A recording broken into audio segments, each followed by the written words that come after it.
Fala galera, beleza? Professor Rude aqui, do Master, para te dar aquela moral em biologia. A partir de agora, gente, nós vamos trilhar um caminho bem interessante, que é um caminho que nos leva a pensar um pouco sobre a nossa origem.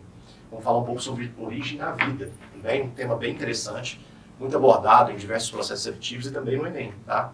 Bom, essa primeira parte aqui eu vou dar para vocês uma espécie de histórico sobre a origem na vida, tá? Então a gente vai ver alguns pensadores, a contribuição que cada um conferiu para tentar entender. Lembrando que esse é um assunto que ainda está em aberto. Nós temos muitas coisas aparecendo nos últimos dias, devido ao avanço de tecnologia, exploração espacial, né? Evolução teórica, evolução tecnológica. Então a gente está ainda na era do descobrimento da biologia. Então não tem nada fechado aqui ainda, né? Muito provavelmente você já deve ter ouvido falar sobre expedições não tripuladas aí, né, no nosso sistema solar, buscando aí evidências de que nós não somos o único corpo celeste que abriga vida. Talvez que abriga vida inteligente, mas não o único corpo celeste que abriga vida. Eu acredito, sinceramente, que deve existir lá fora formas de vida simples, microscópicas, mas vida inteligente igual a nossa, eu ainda não tenho lá total confiança. Espero que eu esteja errado, né? É muito egoísmo pensar que a gente vive sozinho nessa imensidão que é o universo. Então vamos embora para lá, para a parte que interessa, que é a parte do histórico, para você ter uma noção de quem foram os contribuintes, né, para a gente poder entender a origem da vida. Muito bem, tudo começa com esse carinha aqui que vocês já devem ter ouvido falar muito nas aulas de filosofia, nas aulas de sociologia, o Aristóteles, né? O pensamento aristotélico, ele influencia muito na construção do conhecimento científico, beleza? Aristóteles, que viveu no século IV a.C., ele tinha um alto conhecimento sobre biologia. Ele dissecava, ele analisava, mas para algumas coisas que ele não conseguia entender muito bem, ele acabou criando uma espécie de ideia que ficou conhecida como abiogênese ou geração espontânea. O que consiste isso? Consiste na origem de organismos a partir da matéria inanimada, sem vida, né?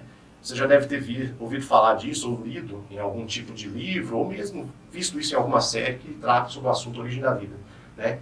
Os antigos tinham a concepção de que, dadas as condições ideais, organismos podiam surgir da matéria sem vida. Por exemplo, da lama poderiam surgir vermes, insetos, sapos, serpentes.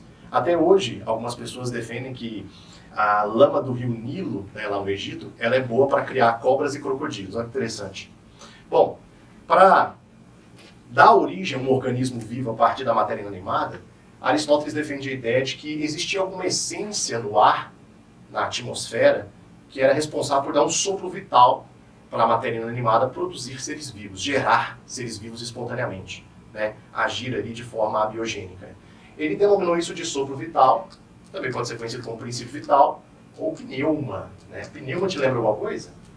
Pneu, e o que tem dentro do pneu? Ar. Então era uma essência que estava relacionada ao ar, relacionada à atmosfera, que permitia com que a matéria inanimada, bruta, formasse organismos vivos, às vezes simples, às vezes complexos. Esse pensamento aqui, ele perdurou durante muito tempo. O pensamento aristotélico, os trabalhos de Aristóteles, influenciaram o conhecimento científico na Europa do século XVI, XVII e também do século XVIII. Até hoje existem, né, pessoas que defendem muito algumas teses que foram elaboradas aí pelo próprio Aristóteles. Não essa, mas outras.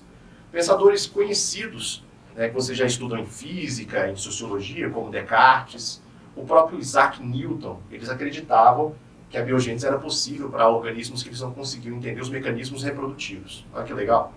Beleza? Então, continuando aqui o nosso histórico, dá uma olhada aqui interessante. Já no século XVII, depois de Cristo, surge lá na Holanda um fisiologista, um cara bem renomado, conhecido como Van Helmont. Esse cara criou um receituário. Você sabe o que é um receituário? É um livro de receitas para gerar organismos vivos a partir da matéria inanimada. Talvez uma das receitas mais famosas que esse cara tenha produzido foi essa aqui, ó. A criação de ratos através do quê? Do lixo. Ele acreditava que se você colocasse ali num ambiente pouco iluminado, bastante arejado por conta de quem, pessoal? Da pneuma, você poderia criar ratos, juntando ali roupa suja, germe de trigo, cerveja podre, restos de alimento. Se você colocasse tudo isso num cantinho, né, pouco iluminado, bem arejado, em alguns dias apareceriam os famosos o quê? Ratos. Parece brincadeira, não parece? Um fisiologista, um cara renomado falar isso. Mas você tem que lembrar que a gente está aqui, ó, do século XVII. Então o método de investigação ele não era muito aprimorado. E o mais interessante, quando pessoas vêm com esse tipo de coisa para o nosso lado, o que isso instiga? Isso instiga curiosidade. Então muitas pessoas da época começaram a tentar reproduzir algumas das receitas que existiam no receituário aqui do Hellmann's. E muitas dessas receitas se provaram falsas, inadequadas, não deram certo.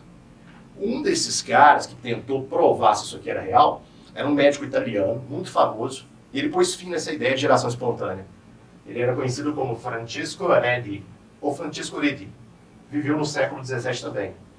Esse cara era um médico italiano, e ele era conhecido na época por ser capaz de dissecar diferentes grupos, diferentes espécimes de animais. E ele realizou alguns experimentos envolvendo isso aqui, ó. Carne em putrefação, carne podre, bife, pedaço de bife podre mesmo. O que ele fez?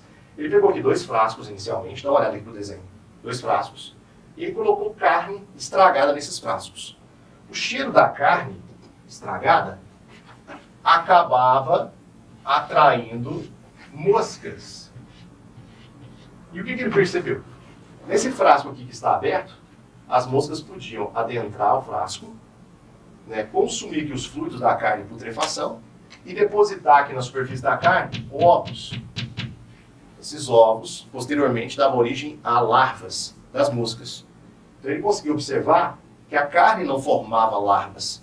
O que acontecia era que a carne em putrefação, com seu cheiro ruim, né, desagradável para nós, mas não para elas, atraía essas moscas consumiam os fluidos da carne, depositavam aqui os ovos, né, ovos que foram produzidos através da reprodução desses animais, e os ovos davam origem às larvas. Olha que interessante. Para provar isso para a comunidade científica, o que ele fez? Ele pegou um frasco e vedou o frasco com a carne podre em putrefação lá dentro. Quando ele fez isso, ele percebeu o seguinte: não tinha aqui dentro do frasco que estava isolado atividade biológica de larvas. Olha que interessante. Aqui no desenho dá para você ver que não tem atividade biológica de larvas. Por quê? Porque como o frasco está vedado, as moscas não conseguiam chegar até a carne para depositar os ovos. Ele pegou esse experimento e levou para a comunidade científica da época. O que aconteceu? Eles não aceitaram. Por quê? Eles defenderam a ideia de que, como ele vedou o frasco, ele tirou o contato com o sopro vital, a essência que está no ar que dá a força para que a matéria bruta, no caso aqui o bife podre, se transformasse em larvas. Então ele resolveu o problema fácil. Olha o que ele fez. Ele pegou um terceiro frasco, colocou a carne podre lá dentro. A carne começou a liberar os seus vapores, cheiros, né, fétidos. E aí ele fez o seguinte, ele tampou o frasco com uma espécie de gaze, né, uma estrutura, um paninho cheio de tramas e fibras, né, uma telinha, como se fosse uma telinha, dá para vocês verem aqui. Ó. Essa telinha permitia o contato do frasco com o que, pessoal? Com o ar, ou seja, o ar podia entrar dentro do frasco, mas evitava a entrada das moscas. E aí o que aconteceu? Não apareceu nada aqui, ó, dentro do frasco. As moscas não conseguiam passar pela telinha, não tinha aqui a deposição de ovos e não formavam-se larvas. Ou seja, estava derrubada a ideia de que, através de geração espontânea, objetos inanimados, sem vida, poderiam formar organismos vivos. Até que, ainda no século XVII, um comerciante de tecido, Van Leeuwenhoek, um cara famoso pra caramba, que trabalhava com comércio de tecidos, desenvolveu um aparato envolvendo lentes que era capaz de ampliar a capacidade de visão. Surgiu o primeiro microscópio. E a partir disso aí a coisa mudou, porque eles começaram a perceber vida microbiana e começaram a investigar se a vida microbiana podia surgir da matéria sem vida ou se era necessário um organismo já pré-existente para formar outro.